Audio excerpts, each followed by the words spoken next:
রাত দিন বোঝো, বউ ছেলের ভালোবাসা বোঝো। হ্যাঁ, কথা কন না কে?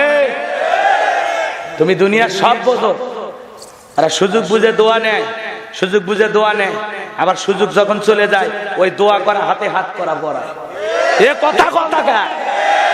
এটা হলো মানুষের সুবিধাবাদ জিন্দাবাদ, সুযোগ সন্ধানী সবাই। কথা কন ঠিক না? তোমার কিছুই হয় না, তোমার কিছুই হয় না, বিরাট বড় দায়ী হয়ে গেছে না। নবীরা কালেমার কথা মার খায়, সাহাবীরা মার খায়, আর তোমার ভাগ্যে মার জোটে না, তোমার বিরুদ্ধে কেউ কিছু বলে না। তুমি বিরাট বড় দাওয়াত দেওয়া হয়েছে নাকি? আছে না নাই?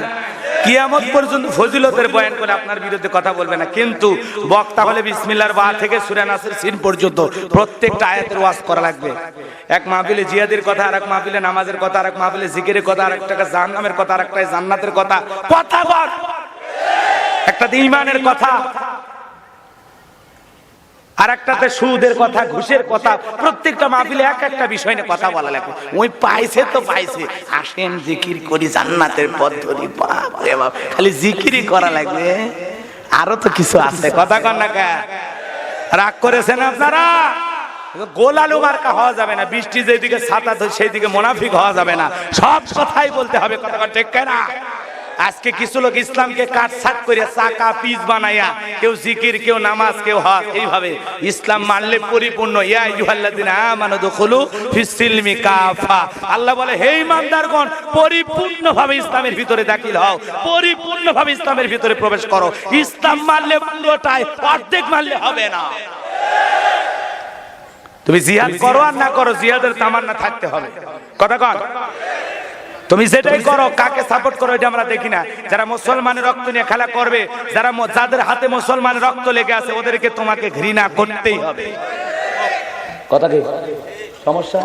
না না, ভয় পাচ্ছেন নাকি? না, বক্তা বিদেই। আমি তো ওই ধরনের বক্তা না, আমি যা বলি হালকা অ্যাঙ্গেল কথা। ভয় পাওয়ার কোনো কারণ নাই, নাম সারা মার হবে। কথা কন না কে? কারো নাম নেওয়ার দরকার আছে ভাই?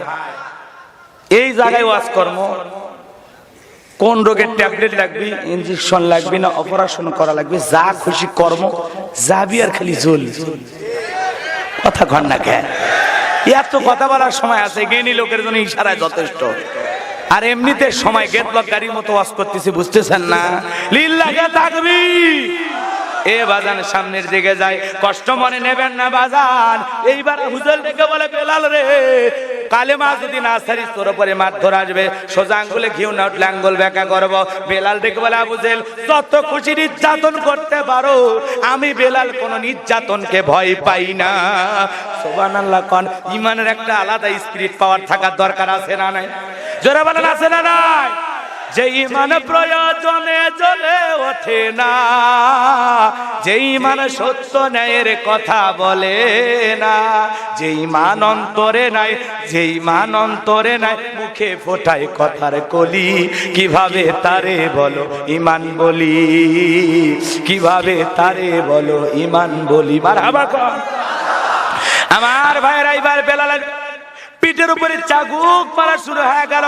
চাবুক মারতে মারতে মারতে কালো পিঠটা ফেটে রক্ত দিয়ে লাল হয়ে গেল। এরা মারতে ব্যস্ত, বেলাল বাবা মা বাবা লাগতেছে, সাইরা দাও, এগুলো বেলে না। এরা মারতে ব্যস্ত, আর বেলাল আল্লাহর জিকিরে ব্যস্ত। কথা বোঝেন নাই? এদিকে মারতেছে, বেলালের পিঠে মারতেছে, বেলাল বলে না উহ বাবা লাগতেছে, মারে সাইরে দাও, এই কথা বেলাল বলে না।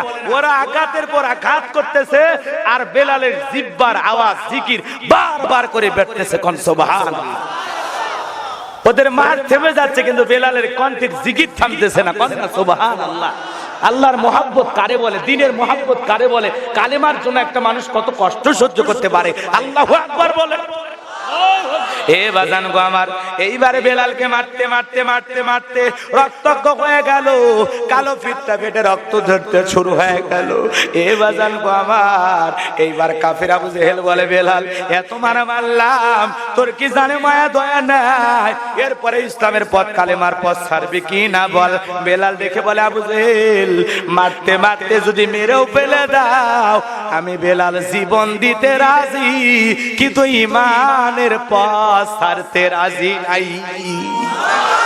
এইবার যুবকদের লিলিয়ে দিল, বেলালের পায়ের রশি লাগাও, যাও মরুভূমির উত্তপ্ত বালিতে নিয়ে যাও। যেই আরবের মরুভূমির উত্তপ্ত বালি যদি বাজান চাল রাখা হয় মুড়ি হয়ে যাবে, এত গরম হলো আরবের বালি। ওই বাড়িতে নিয়ে যা হলো, শেষরায় শেষরায় সারাদিন ঘরে আর চাবুক মারে। সন্ধ্যাবেলায় বেলালকে নিয়ে এসে বলে, আবু জেহেল এখনো সময় আছে বেলাল রে, ইসলামের পথ ছাড়বি কি? খুশিকরণ নির্যাতন আমি ছাড়বো না, ইমানের পথ এটাই হলো বেলালের শপথ। আমি বেলাল জীবন দিতে রাজি, কিন্তু ইসলামের পথ থেকে 1 ইঞ্চি সরে যেতে রাজি নাই। লিল্লাহে তাকবীর। আল্লাহু আকবার যারা মুখ খুলে কয়নি, আল্লাহ যেন দেখে। তুমি মুসলমানের বাচ্চা, জন্মের সময় কানে আজান দেয়নি? এই কথা কন না, আল্লাহর নাম বললে কি হয়? কে বড়? কে বড়? তো আল্লাহু আকবার বললে তোমার সমস্যা কি? চিৎকার মেরে আল্লাহু আকবার বলবে, হার্টের রোগ থাকলে আল্লাহ ভালো করে দেবে।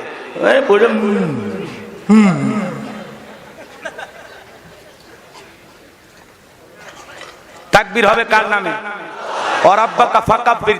তাকবীর হবে রবের নামে, স্লোগান হবে রবের নামে। যেই জমিন আল্লাহর শ্রেষ্ঠত্ব বরত্ব ঘোষণা করা হয়, ওখানে শয়তানও থাকতে পারে না। আল্লাহু আকবার। আওয়াজ হয় না বলে এইবার তো মুখ খুলছেন। আল্লাহ মাফ করে দিক, জোরে কোন আমিন। মাহফিলে বসবেন সুবহানাল্লাহ আলহামদুলিল্লাহ এগুলো সাথে সাথে বলবেন, বক্তার ওয়াজ করে ভালো লাগে। ঘুমানোর জন্য আসছে, তাড়াতাড়ি চলেন সামনের দিকে যাই। ভুলে গেছেন মনে হয় আলোচনা। এইবার আবু জেহেল ডেকে বলে, বেলালকে ওই ঘরের ভিতরে বন্দি করো, আর সবাই মিলে যাও বিশাল একটা পাথর তুলে বেলালের বুকের উপরে চাপায়া দাও। এইবার সবাই মিলে একটা পাথর নিয়ে আসা হযরত বেলালকে শোয়া দিয়ে বুকের উপরে পাথর চাপায়া দিয়া ঘরের দরজা লাগায়া দিল। আবু জেহেল বলে, কাল সকালে আসবে দেখবা বেলাল মারা গেছে। এই কথা বলে কাফেররা চলে গেল। হযরত বেলাল বুকের উপরে পাথর থাকার কারণে আল্লাহর জিকির করতে কষ্ট হয়। বুকের উপরে পাথর, তারপরেও জিকির করে কার? আরো জোরে বলেন কার? এ বাজান গো আমার, কিন্তু আমাদের বুকের উপরে পাথর নাই, আল্লাহর নামে জিকিরও কথা কোন বুকের উপর পাথর নাই, কিছুই নাই, কষ্ট নাই, তারপরে সারাদিনে আল্লাহর জিকির করি, আল্লাহর স্মরণ করি না। বাজান গো আমার, হৃদয়ের কান পেতে কথাগুলো শুনবেন। আমি গুনাহগার সে কথা বলতে চাই। এবার হযরত বেলালের বুকের উপরে পাথর থাকার কারণে বেলালের জিকির করতে কষ্ট হয়। তখন হযরত বেলাল আল্লাহকে ডেকে বলে, আল্লাহ তুমি তো সেই আল্লাহ যে ইব্রাহিমের জন্য নমরুদের অগ্নিকুণ্ডকে ফুলের বাগান বানায় দিয়েছো। তুমি কি পারো না আল্লাহ?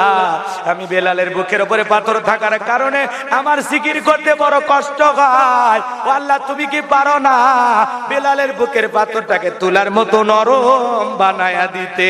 বেলাল দোয়া করতে দেরি, আসমানের মালিক আল্লাহ বেলালের বুকের পাথরটাকে তুলার মতো নরম বানাইতে দেরি করে নাই। চোরে কন্যা সুবহানাল্লাহ।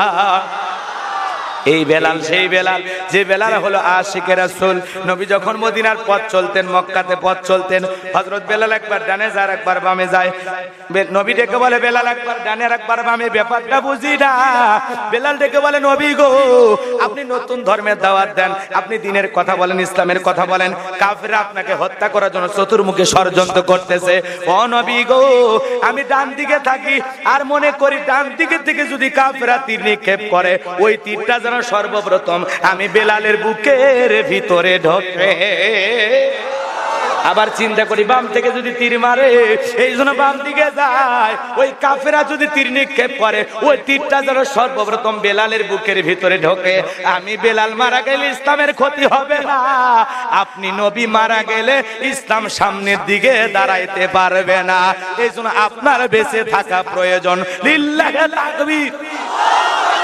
নিজের জীবন দিয়ে আল্লাহ রাসূলকে আগলে রাখার চেষ্টা করেছেন বেলাল। আল্লাহু আকবার বলেন।